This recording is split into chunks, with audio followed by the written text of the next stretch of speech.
Hai, Assalamualaikum warahmatullahi wabarakatuh. Perkenalkan, saya Reva Zuliana Putri dari kelas A Prodi Manajemen Dakwah. Materi kali ini ialah konsep Pusat Studi Dakwah. Pusat Studi Dakwah adalah lembaga yang fokus pada pengembangan ilmu pengetahuan dan praktik dakwah Islam. Lembaga ini memainkan peran penting dalam mewujudkan kolaborasi dengan berbagai pihak untuk melanjutkan penelitian keilmuan serta meningkatkan efektivitas dakwah di masyarakat. Pusat Studi Dakwah tidak hanya berfungsi sebagai tempat belajar, tetapi juga sebagai wadah untuk membina kader-kader dai yang berilmu dan berakhlak mulia. Apa itu Pusat Studi Dakwah? Pusat Studi Dakwah adalah sebuah sarana atau fasilitas bagi umat muslim, khususnya untuk mempelajari dan memperoleh pengetahuan tentang agama Islam. Fasilitas ini juga dapat dijadikan sebagai tempat untuk berdiskusi bagi umat Islam dalam mengembangkan atau menyiarkan agama Islam. Adapun pengertian dakwah adalah ajakan atau seruan kepada Islam yang merupakan tugas bagi setiap muslim. Ilmu dakwah adalah ilmu pengetahuan yang berisi cara-cara dan tuntutan untuk menarik perhatian manusia untuk menganut, menyetujui ataupun melaksanakan suatu teologi, pendapat, atau pekerjaan tertentu. Dakwah sendiri bersumber dari Al-Quran, yakni kitab suci umat Islam, sumber hukum serta menjadi pedoman bagi umat Islam yang dijadikan sebagai landasan untuk berdakwah. Dalam Islam, dakwah memiliki peran yang sangat penting sebagai sarana untuk menyampaikan pesan-pesan agama dan nilai-nilai kebaikan kepada masyarakat. Memahami arti, makna, dan tujuan dakwah adalah langkah awal dalam menjalankan tanggung jawab sebagai seorang muslim yang berkontribusi dalam menyebarkan kebenaran. Dalam berdakwah, ada beberapa etika yang perlu diperhatikan seperti kesopanan, jujur, dan tidak menghasut. Al-Quran juga menawarkan metode yang tepat, yaitu dengan cara bijaksana atau hikmah, nasihat yang baik atau al-mau'idah al-hasanah, dan berdiskusi yang baik atau al-mujadalah. Kedua, apa saja pusat studi dakwah? Pusat studi dakwah sendiri yakni pesantren, masjid, dan komunitas Islam lainnya. Setiap pusat studi dakwah ini memiliki pendekatan dan strategi yang unik, disesuaikan dengan kebutuhan masyarakat dan konteks lokal mereka. Tetapi semuanya bertujuan untuk meningkatkan efektivitas dakwah dan penyebaran ajaran Islam. 3. Apa yang diatur dalam pusat studi dakwah? Pusat studi dakwah umumnya diatur untuk memfasilitasi dan mengembangkan kegiatan dakwah, yaitu beberapa hal yang biasanya diatur menjadi pusat studi dakwah, yakni yang pertama, penelitian dan pengembangan, melakukan studi mendalam tentang berbagai aspek termasuk metode, strategi, dan konten dakwah. Yang kedua, ada pelatihan dan pendidikan, menyelenggarakan kursus, seminar, dan pelatihan untuk para dai, pengajar, dan aktivis dakwah. Yang ketiga, penyusunan materi dakwah, membuat dan mendistribusikan materi dakwah seperti buku, artikel, dan panduan. Yang keempat, kegiatan sosial dan komunitas, mengorganisasi program-program sosial yang mendukung misi dakwah dan memberdayakan masyarakat. Yang kelima, kolaborasi dan jaringan, bekerja sama dengan lembaga-lembaga dakwah lainnya serta membangun jaringan untuk mendukung dan memperluas jangkauan dakwah. Pusat studi dakwah ini bertujuan untuk meningkatkan efektivitas dan kualitas dakwah melalui berbagai aktivitas yang terencana dan terstruktur. Yang keempat, apa yang menjadi hambatan saat melakukan pusat studi dakwah? Hambatan dalam melakukan pusat studi dakwah bisa muncul dari berbagai aspek, baik internal maupun eksternal. Jadi beberapa hambatan antara lain, yang pertama, kurangnya dukungan sumber daya, dana, dan fasilitas. Keterbatasan anggaran dan fasilitas seperti perpustakaan, media, teknologi, serta ruang belajar bisa membatasi aktivitas penelitian dan pengembangan dakwah. Yang kedua, sumber daya manusia. Keterbatasan jumlah dan kualitas penelitian atau tenaga ahli di bidang dakwah juga dapat menjadi tantangan. Selanjutnya, minimnya pemahaman tentang dakwah kontemporer. Perkembangan zaman, teknologi, dan perubahan sosial menuntut pendekatan dakwah yang lebih relevan dan adaptif. Kurangnya pemahaman akan dakwah yang bersifat kontekstual dan terkait isu-isu modern yang sering menjadi hambatan. Berikutnya, yang menjadi hambatan, resistensi sosial dan budaya. Beberapa masyarakat mungkin tidak terbuka terhadap konsep dakwah yang baru atau bersifat progresif, khususnya jika bertentangan dengan nilai-nilai tradisional atau kebiasaan lokal. Selanjutnya menjadi tantangan adalah tantangan teknologi dan digitalisasi. Dakwah di era digital memerlukan pemahaman teknologi yang baik untuk memanfaatkan platform media sosial, aplikasi, dan alat komunikasi modern. Kurangnya literasi digital di kalangan penggiat dakwah bisa menjadi kendala dalam menyebarkan pesan secara efektif. Selanjutnya isu politisasi dan segmentasi. Dakwah terkadang dilihat secara negatif atau dikaitkan dengan agenda politik tertentu, sehingga dapat menimbulkan resistensi atau hambatan dari pihak tertentu, baik pemerintah maupun masyarakat. Selanjutnya, apa sih yang menjadi konsep pusat studi dakwah ini? Konsep pusat studi dakwah adalah suatu lembaga atau institusi yang berfokus pada penelitian, pengembangan, dan pelatihan terkait dakwah Islam. Pusat studi ini bertujuan untuk mengkaji, memperkaya, serta menyebarkan pemahaman dan praktik dakwah yang lebih relevan dengan perkembangan zaman dan tantangan kontemporer. Ada beberapa hal penting yang menjadi bagian dari konsep pusat studi dakwah. Yang pertama, penelitian dan pengembangan ilmu dakwah. Pusat studi dakwah berfungsi sebagai tempat penelitian tentang teori, strategi, dan metode dakwah. Fokusnya bisa mencakup studi tentang komunikasi Islam, psikologi dakwah, manajemen dakwah, dan bagaimana dakwah dapat disesuaikan dengan masyarakat modern. Yang kedua, kontekstualisasi dakwah. Salah satu konsep ini adalah memahami konteks sosial, budaya, politik, dan teknologi yang terus berkembang di tengah masyarakat. Pusat studi dakwah bertugas mengembangkan pendekatan dakwah yang relevan dan adaptif terhadap realitas global, lokal, serta kemajuan teknologi. Yang ketiga, pelatihan dan pengembangan kompetensi dai. Pusat studi dakwah seringkali juga berperan sebagai tempat pelatihan untuk calon dai. Dengan memberikan bekal ilmu, keterampilan komunikasi, dan pemahaman kontekstual.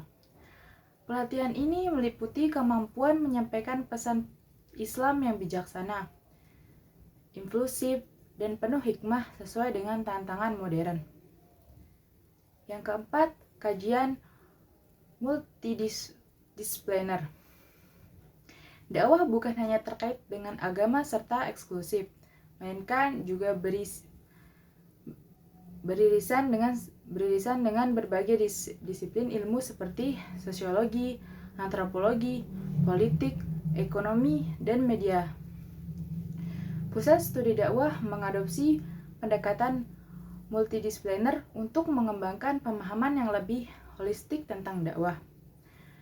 Yang kelima, pengembangan media dakwah.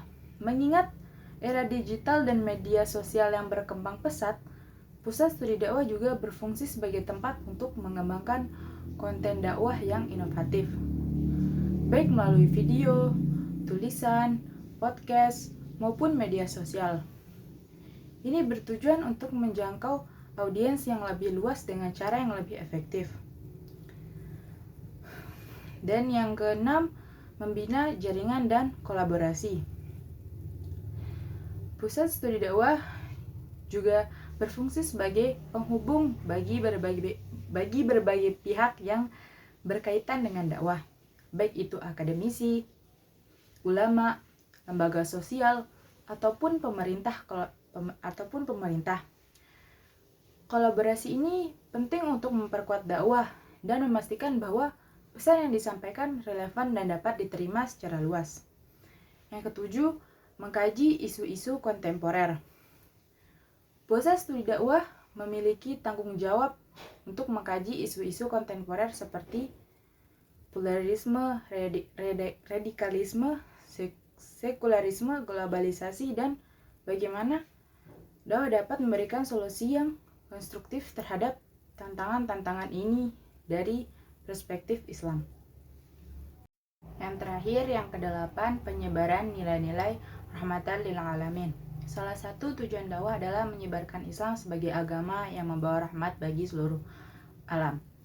Pusat studi dakwah berupaya mempromosikan nilai-nilai Islam yang inklusif, toleran, dan berkontribusi pada perdamaian dan keadilan sosial. Secara keseluruhan, konsep pusat studi dakwah berfokus pada pengembangan dakwah yang lebih profesional, ilmiah, serta mampu beradaptasi dengan kebutuhan masyarakat global, tanpa meninggalkan esensi nilai-nilai Islam yang universal. Selanjutnya, bagaimana sih cara menarik perhatian masyarakat terhadap pusat studi dakwah? Menarik perhatian masyarakat terhadap pusat studi dakwah memerlukan pendekatan strategis dan kreatif agar lembaga ini dapat dikenal luas dan diminati. Yang pertama, memanfaatkan media sosial dan digital. Adapun aktif di media sosial, platform seperti Instagram, Facebook, Twitter, dan TikTok dapat digunakan untuk berbagi konten dakwah yang menarik, informatif, dan mudah dipahami.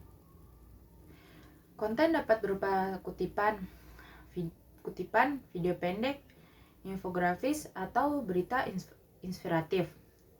Adapun kampanye digital, meluncurkan kampanye digital untuk memperkenalkan program-program pusat studi dakwah seperti webinar, diskusi interaktif, dan kajian online yang melibatkan tokoh-tokoh yang dikenal masyarakat.